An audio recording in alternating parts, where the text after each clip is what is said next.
warahmatullahi wabarakatuh. Untuk pembahasan kali ini, kelompok kami akan membahas mengenai unit 6 yaitu perkembangan intelek, sosial bahasa, dan bakat khusus.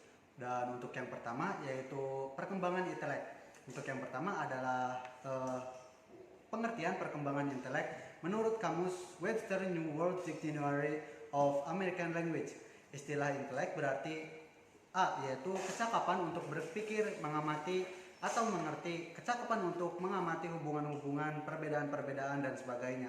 Dan B. Berarti kecakapan mental yang besar, sangat intelligence. Dan C. Pikiran atau intelijensi. Lalu istilah intelijensi telah banyak digunakan, terutama di dalam bidang psikologi dan pendidikan. Namun secara definitif istilah itu tidak mudah dirumuskan.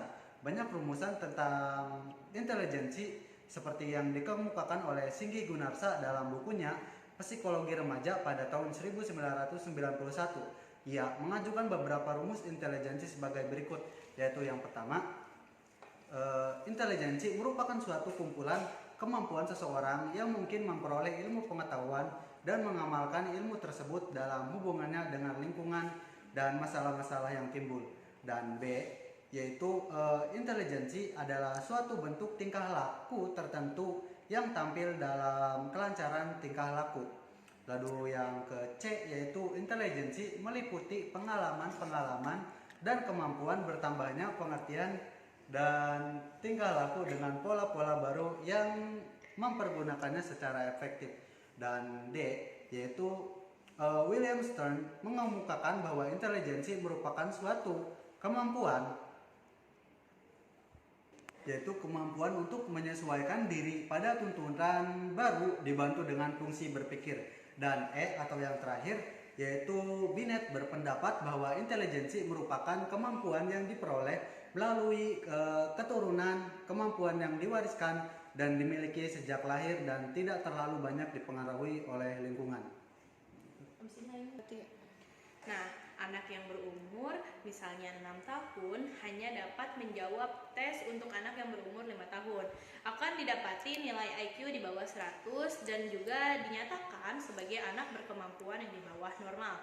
Sebaliknya, bahwa anak yang berumur 5 tahun tetapi telah dapat menjawab dengan benar tes yang diperuntukkan untuk umur 6 tahun, maka nilai IQ dari anak itu di atas 100 dan ia dinyatakan sebagai anak yang cerdas. Pada usia remaja, IQ dihitung dengan cara memberikan seperangkat pernyataan yang telah terdiri dari berbagai soal atau hitung-hitungan, kata-kata, gambar-gambar, dan semacamnya, dan menghitung beberapa banyaknya pertanyaan. Nah, untuk anak-anak, cara menghitung IQ adalah dengan menyuruh anak-anak untuk melakukan pekerjaan tertentu dan menjawab pertanyaan tertentu yang membawa misalnya menghitung sampai 10 atau 100. Berdasarkan nilai IQ atau kecerdasannya, anak dapat dikategorikan menjadi 6 kelompok, yaitu yang pertama, 70 ke bawah, anak mengalami kelainan mental. Yang kedua, 71 sampai 85, anak di bawah normal atau bodoh.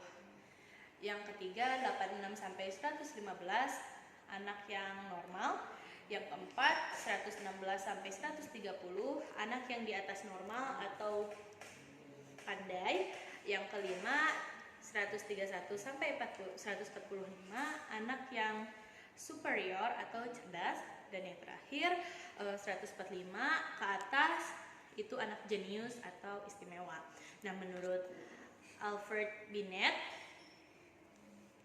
inteligensi merupakan kemampuan yang diperoleh melalui keturunan, kemampuan yang diwariskan untuk dimiliki sejak lahir dan tidak terlalu banyak dipengaruhi oleh lingkungan.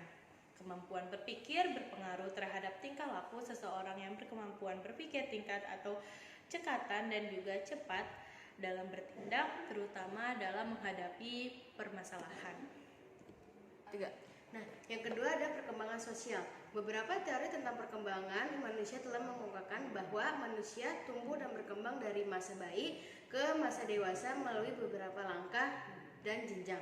Kehidupan anak dalam penelusuran berkembangnya itu pada dasarnya merupakan kemampuan mereka berinteraksi dengan lingkungan.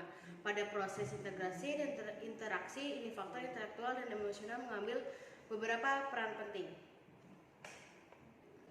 Dan menurut Piaget, interaksi sosial anak pada tahun pertama sangat terbatas, terutama hanya dengan ibunya. Perilaku sosial anak tersebut berpusat pada akunnya atau egosentrik dan hampir keseluruhan perilakunya berpusat pada dirinya. Nah, perkembangan sosial anak remaja dipengaruhi oleh beberapa faktor, yakni itu kondisi keluarga, kematangan anak, status sosial ekonomi keluarga, pendidikan dan kapasitas mental terutama interaksi, intelek dan emosi. Hubungan sosial remaja terutama yang berkaitan dengan proses penyesuaian diri berpengaruh terhadap tingkah laku sehingga dikenal beberapa pola tingkah laku seperti remaja keras, remaja yang mengisolasi diri, remaja yang bersifat egois dan sebagainya. Dan yang ketiga ada berkembangnya bahasa. Sesuai dengan fungsinya, bahasa merupakan alat komunikasi yang digunakan oleh seseorang dalam bergaulnya atau hubungan dengan orang lain. Bahasa merupakan alat bergaul, oleh karena itu penggunaan bahasa menjadi efektif sejak seorang individu memerlukan komunikasi dengan orang lain. Perkembangan bahasa terkait dengan perkembangan kognitif yang terdiri dari beberapa faktor intelek atau kognisi sangat berpengaruh terhadap perkembangan kemampuan berbahasa. Bahasa memegang peran penting dalam kehidupan masyarakat. Perkembangan bahasa dipengaruhi oleh beberapa banyak faktor antara lain usia, kondisi keluarga, tingkat kecerdasan, dan status sosial ekonomi keluarga yang kondisi fisik anak terutama dari segi kesehatannya. Materi yang selanjutnya yaitu bakat khusus. Bakat dapat diartikan sebagai kemampuan bawaan yang merupakan potensi yang masih perlu dikembangkan atau dilatih. Kemampuan adalah daya untuk melakukan suatu tindakan sebagai hasil dari pembawaan dan latihan. Jadi, bakat adalah kemampuan alamiah untuk memperoleh pengetahuan atau keterampilan yang relatif bersifat umum. Misalnya bakat intelektual umum atau khusus atau bakat akademis khusus. Menurut Koni Setiawan pada tahun 1987, bakat khusus disebut juga talent. Sebagai contoh orang tua diminta memberi keterangan tentang butir-butir berikut ini. Yang pertama, hobi dan minat-minat anak yang khusus. Yang kedua, jenis buku yang disenangi. Yang ketiga, masalah dan kebutuhan khusus. Yang keempat, prestasi unggul yang pernah dicapai. Yang kelima, pengalaman-pengalaman khusus. Yang keenam, kegiatan mandiri yang disenangi. Yang ketujuh, kegiatan kelompok yang disenangi. Yang kedelapan, sikap anak terhadap sekolah atau guru. Dan yang terakhir atau yang kesembilan, cita-cita untuk masa depan. Bakat merupakan salah satu aspek yang harus diperhatikan dalam membantu perkembangan seorang individu. Bakat adalah sifat atau kemampuan potensial yang dimiliki seorang dan akan berkembang dengan amat baik jika mendapat rangsangan yang tepat. Sekian penjelasan dari subunit 6 dari kelompok kami. Wassalamualaikum warahmatullahi wabarakatuh.